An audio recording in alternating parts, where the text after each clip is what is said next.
want to shift gears a little bit here and ask you, I'm a journalist, I deal with politicians, their offices all the time. You're a journalist, you deal with royals. And I want to ask you, as the royal editor of a British newspaper, what do you say about some of those claims about the palace briefing? Did they ever, I've got to ask you, did they ever brief you against Harry and Meghan? Well, it's very interesting because this is something that Harry has repeated in these promos, and they raised this this notion that the British media were being spoon-fed stories, and as a language that Harry used yesterday.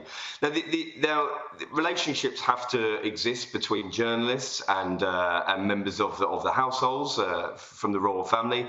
Indeed, as you well know, James, they have to exist between journalists and members of the political lobby households, be it the White House or Number 10 Downing Street. Now, the issue that I have and many of my colleagues have is that nobody was being called up by members of the household press team and spoon-fed stories. Our jobs would be an awful lot easier if that was actually happening. Of course, there were conversations. Of course, there were briefings about stories that our sources would give us, and we had to go to Buckingham Palace or Kensington Palace to check. But I think it's a complete distortion of the truth to suggest that was the only way that stories about them were appearing in the press, because it simply wasn't true.